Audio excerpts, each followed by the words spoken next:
Hello everyone, doctor Shivani here. Welcome back to my YouTube channel. आज हम बात करने वाले हैं एडिनोमाइसिस डाइट प्लान के बारे में कि अगर आपको एडिनोमाइसिस की कंडीशन है तो आपकी डाइट कैसी होनी चाहिए, क्या क्या चीज़ें आपको अपनी डाइट में इंक्लूड करनी है। तो कुछ टाइम पहले मैंने एक वीडियो बनाया था एडिनोमाइसिस कि अगर आपको एडिनोमाइसिस की कंडीशन है तो कौन सी चीज़ें आपको अवॉइड करनी है। तो उसमें मेरे पास बहुत सारे कमेंट आए थे जिसमें ऐसा लिखा हुआ था कि मैम आपने एक एक करके सारी ही चीज़ें बंद करा दी हैं, तो अब हम खाएं क्या। तो स्पेशली ये वीडियो उन लोगों के लिए है कि इसमें आपको डिटेल में बताया जाएगा कि आपको अपना डाइट प्लान कैसे रखना है। अगर पहली बार चैनल पर आए हैं तो सब्सक्राइब करना बिल्कुल भी ना भूलें। उसके साथ साथ में बेल आइकन जरूर प्रेस करें ताकि आपको अगली वीडियो का नोटिफिकेशन मिलता रहे। इस चैनल पर मैं बात करती हूँ फीमेल रिप्रोडक्टिव हेल्थ के बारे में, PCOD condition, irregular periods, adenomyosis, endometriosis, infertility, इन सबका आयुर्वेदिक ट्रीटमेंट क्या है। अगर आप मुझसे ऑनलाइन कंसल्ट करना चाहते हैं तो आप दिए हुए नंबर पर मुझसे कांटेक्ट कर सकते हैं, व्हाट्सएप या फिर कॉल करके अपना अपॉइंटमेंट बुक करा सकते हैं, या फिर अगर आप मुझसे डायरेक्ट मिलना चाहते हैं तो आप हॉस्पिटल आकर विजिट कर सकते हैं। So let's start the video. Adenomyosis. तो वैसे तो मैं बहुत सारी अपनी वीडियो में एडिनोमाइसिस बता चुकी हूँ कि एडिनोमाइसिस क्या रहता है। तो एडिनोमाइसिस एक ऐसी कंडीशन है जिसमें जो यूट्रस की थर्ड लेयर रहती है, जब उसके पार्टिकल सेकंड लेयर में ग्रो करने लगते हैं तो उस कंडीशन को एडिनोमाइसिस बोलते हैं। इसी कंडीशन की वजह से अगर आप अल्ट्रासाउंड कराते हैं तो उसमें आपका जो यूट्रस है वो बल्की हो जाता है। इट मीन्स कि यूट्रस का जो साइज है वो बढ़ने लगता है। ये एडिनोमाइसिस दो तरीके की हो सकती है, या तो फोकल एडिनोमाइसिस या फिर डिफ्यूज एडिनोमाइसिस। फोकल एडिनोमाइसिस से क्या मतलब है कि कुछ पार्टिकल हैं, एंडोमेट्रियम के टिश्यू हैं, वो सेकंड लेयर पे एक ही जगह पे ग्रो हो रहे हैं। डिफ्यूज का मतलब रहता है कि वो पूरे यूट्रस में फैल चुके हैं। तो अब हम बात करते हैं कि अगर आपको ये एडिनोमाइसिस की कंडीशन है तो आपको अपना डाइट कैसे रखना है। तो सबसे पहले सुबह में उठ के आपको सौंफ का पानी पीना है। तो सौंफ क्या है? सौंफ को आपको 1 चम्मच सौंफ को आधे कप पानी में रात को भिगो कर रखना है, और जब आप सुबह उठते हैं तो उस सौंफ के पानी को आपको पीना है। एडिनोमाइसिस कंडीशन में मेनली हैवी ब्लीडिंग पेशेंट को रहती है, तो सौंफ के पानी पीने की वजह से ये आपके तीनों ही दोष को बैलेंस रखने में हेल्प करती है। पित्त दोष को शांत करेगी, जिसकी वजह से आपको हैवी ब्लीडिंग नहीं रहेगी। तो डेली आपको सौंफ का पानी पीना है। उसके बाद में आप जो सोप नट्स हैं वो आप ले सकते हैं। जो नट्स हैं उनकी क्वांटिटी बहुत ज़्यादा नहीं होनी चाहिए, जैसे कि 2 बादाम है, 2 काजू लिए, 2 किशमिश लिए, थोड़ा सा वॉलनट लिया, अखरोट जिसको बोलते हैं, वो आप पानी में भिगो के पूरी रात रखें और नेक्स्ट मॉर्निंग आपको वो लेना है। अगर बहुत ज़्यादा गर्मी का सीज़न है तो आप इसको अवॉइड भी कर सकते हैं या फिर इसकी क्वांटिटी और कम कर सकते हैं। उसके बाद में बात करते हैं ब्रेकफास्ट की कि ब्रेकफास्ट में आप क्या क्या ले सकते हैं। तो जैसा कि मैंने मना किया है कि आपको कोई भी ब्रेड वाली चीज़ नहीं लेनी है। अगर आपको एडिनोमाइसिस की कंडीशन है, कोई भी मैदा वाली चीज़ नहीं लेनी है। तो आपको अपना ब्रेकफास्ट कैसा रखना है? आपका जो ब्रेकफास्ट है वो एकदम लाइट होना चाहिए, हल्का होना चाहिए ताकि वो इजीली डाइजेस्ट हो सके, और फ्रेशली प्रिपेयर्ड होना चाहिए, वार्म होना चाहिए। तो उसमें आप क्या क्या इंक्लूड कर सकते हैं? तो जैसे कि पोहा है वो आप नाश्ते में ले सकते हैं, उपमा आप नाश्ते में ले सकते हैं, या फिर जैसे कि पालक के पराठे हैं वो आप ले सकते हैं, मेथी के पराठे ले सकते हैं। बट पराठे बनाते टाइम एक ध्यान रखना है कि आपको ऑयल नहीं यूज़ करना है। बेहतर है अगर आप वो पराठे घी में बनाएं।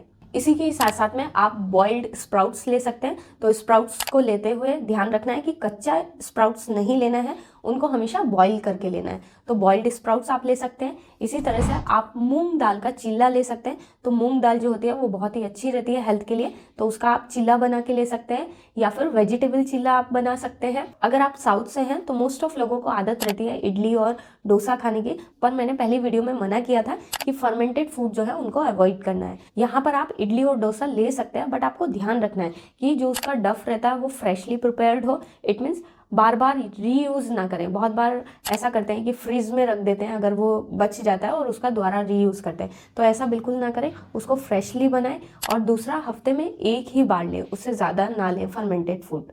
इसी के साथ साथ में आप व्हीट डोसा ले सकते हैं, गेहूं का बना हुआ डोसा जो रहता है वो आप ले सकते हैं। डोसे में भी आप पालक डोसा आप ले सकते हैं, तो वो ज़्यादा अच्छा रहेगा आपके हेल्थ के लिए। नेक्स्ट कि चाय और दूध वाली चीज़ें जितनी भी रहती हैं उनको मैंने मना किया हुआ है कि आपको दूध नहीं लेना है और दूध से बनी हुई चीज़ें नहीं लेनी है। बट अगर आप बहुत ज़्यादा हैबिचुअल हैं दूध के लिए, तो या तो दूध को रिप्लेस कर दें जैसे कि कोकोनट मिल्क से या फिर आलमंड मिल्क से। बट अगेन ध्यान रखना है जो बादाम से मिल्क बनता है उसको आप ज़्यादा क्वांटिटी में ना लें। गर्मियों का मौसम है तो उसको अवॉइड करें, ठंडी का मौसम है तो आप उसको ले सकते हैं। इसी तरह से कोकोनट मिल्क रहता है वो आप ले सकते हैं, बट उसको फ्रेशली बनाना है। टी और कॉफ़ी को भी मैंने कम्प्लीटली अवॉइड करने के लिए बोला है, बट अगेन कुछ लोग बहुत हैबिचुअल रहते हैं, तो आपको क्या करना है कि जो टी की क्वांटिटी है उसको आधा कर देना है। अगर आप सुबह में 1 कप चाय ले रहे हैं तो उसका आधा कर दें, हाफ कप आप ले, उसकी क्वांटिटी को रिड्यूस कर दें। देन हम बात करते हैं 11 से 12 बजे के बीच में अगर आपको भूख लगती है तो उस टाइम पे आप क्या ले सकते हैं।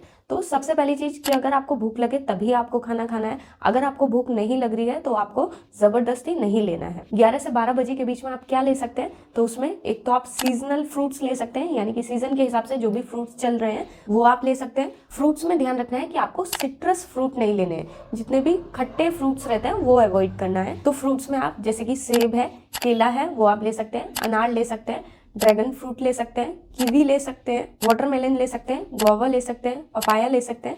तो ये सारे फ्रूट्स आप ले सकते हैं। ध्यान रखें सिट्रस फ्रूट ना लें, जैसे कि ऑरेंज है उसको अवॉइड करें, और जितने भी सिट्रस फ्रूट हैं उनको अवॉइड करें। इसी के साथ साथ में अगर आपको जूस लेना है तो जो भी फ्रूट आपको पसंद है उसका आप घर पे ही निकाल कर जूस ले। पैकेट जूस बिल्कुल भी आपको नहीं लेना है, क्योंकि एक तो उसमें शुगर बहुत ज़्यादा हाई रहता है और दूसरा उसमें प्रिजर्वेटिव्स बहुत ज़्यादा ऐड रहते हैं, तो वो आपका जो अंदर इन्फ्लेमेशन की कंडीशन हो रही है वो उसको और ज़्यादा बढ़ाएगा। तो पैकेज्ड फूड, पैकेज जूस उनको कम्प्लीटली अवॉइड करना है। दूसरा, स्मूदीज भी आपको नहीं बनानी है, जैसे कि एप्पल शेक बना लेते हैं, बनाना शेक बना लेते हैं, वो नहीं बनाना है। आपको सिर्फ फ्रूट खाना है, या फिर अगर आप उसका जूस निकाल रहे हैं तो खाली वो फ्रूट का जूस होना चाहिए, उसमें कुछ और ऐड नहीं करना है। इसके अलावा आप क्या ले सकते हैं, तो कोकोनट वाटर आप ले सकते हैं इस टाइम पे, या फिर बटर मिल्क भी आप इस टाइम पे पी सकते हैं। नेक्स्ट हम बात करते हैं आपके लंच की, कि आपका लंच कैसा होना चाहिए। तो लंच में आपके एक दाल जरूर रहनी चाहिए। दूसरा, कोई भी ग्रीन वेजिटेबल ज़रूर ऐड होनी चाहिए। तो ग्रीन वेजिटेबल में जैसे कि पालक है, मेथी है, या और भी तरह की ग्रीन वेजिटेबल आपको उसमें ऐड करना है। राइस जो है वाइट राइस की जगह बेटर रहेगा अगर आप रेड राइस खाएं।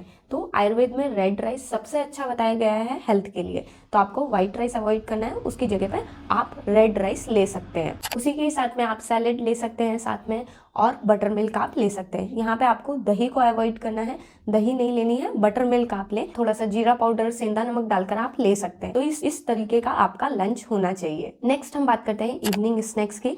इवनिंग में अगर आपको भूख लगती है तो आप क्या ले सकते हैं, तो उसमें जैसे कि ममरा आता है, पफ्ड राइस, तो वो आप ले सकते हैं, या फिर मखाने बहुत ही अच्छी चीज़ है, मखाने को आप फ्राई करके ले सकते हैं। शाम के टाइम बहुत सारे लोगों को आदत रहती है चाय पीने की, तो चाय को अवॉइड करके आप क्या, plain ginger tea, it means थोड़ा सा आपको जिंजर लेना है, 1 कप पानी में उसको बॉईल करना है जब तक वो हाफ ना रह जाए, और सिर्फ उस पानी को आपको पीना है, तो वो आप ले सकते हैं। नेक्स्ट हम बात करते हैं डिनर की। तो डिनर जो है, ध्यान रखना है कि डिनर आपका लाइट होना चाहिए, हल्का होना चाहिए, ताकि वो इजीली डाइजेस्ट हो जाए। सेकंड थिंग, जो आपका डिनर है वो 8 बजे तक आपको कर लेना है। तो आपके खाने का जो टाइमिंग है वो एक प्रॉपर होना चाहिए, वो बहुत ज़्यादा इंपॉर्टेंट है हेल्थ को मेंटेन रखने के लिए। तो आपका डिनर 8 बजे से पहले हो जाना चाहिए, और आपका डिनर एकदम लाइट होना चाहिए। उसमें आप क्या क्या ले सकते हैं, तो जैसे कि आप खिचड़ी खा सकते हैं, कोई भी सब्जी और रोटी खा सकते हैं। सब्जी में जैसे कि लौकी की सब्जी है, तोरी की सब्जी है, तो वो हल्की रहती है, इजीली डाइजेस्ट हो सकती है, तो आप इस तरह का आप अपना डिनर रख सकते हैं। आलू जो है, आलू को ज़्यादातर अवॉइड करें तो ज़्यादा बेहतर रहेगा। अगर आपको लेना है तो बहुत ही कम क्वांटिटी में आलू लें। सेकेंड थिंग, ब्रिंजल आपको नहीं लेना है, बैंगन की सब्जी आपको नहीं लेनी है, वो आपको कम्प्लीटली अवॉइड करनी है। इसी के साथ साथ में अगर आप नॉनवेज खाते हैं, तो क्योंकि नॉनवेज में बहुत ज़्यादा मसाला डलता है, बहुत ज़्यादा ऑयल में फ्राई होता है, तो इसलिए आपको नॉनवेज अवॉइड करना है। अगर बहुत ज़्यादा मन कर रहा है तो 15 दिन में एक बार आप ले सकते हैं। एग भी जो है, एग आपको कम्प्लीटली अवॉइड करना है, एग नहीं लेना है। एग की जगह प्रोटीन का ही अगर आप सोर्स देख रहे हैं तो जो दालें हैं वो बहुत ही अच्छी सोर्स है, बॉइल्ड स्प्राउट्स हैं वो आप ले, बट आपको एग को कम्प्लीटली अवॉइड करना है। And last and most important, ये तो हो गया आपका डाइट प्लान। डाइट प्लान के साथ साथ में एक और चीज़ आपको करनी है कि आपको खाना खाने के बाद में 15 से 20 मिनट आपको वॉक ज़रूर करना है।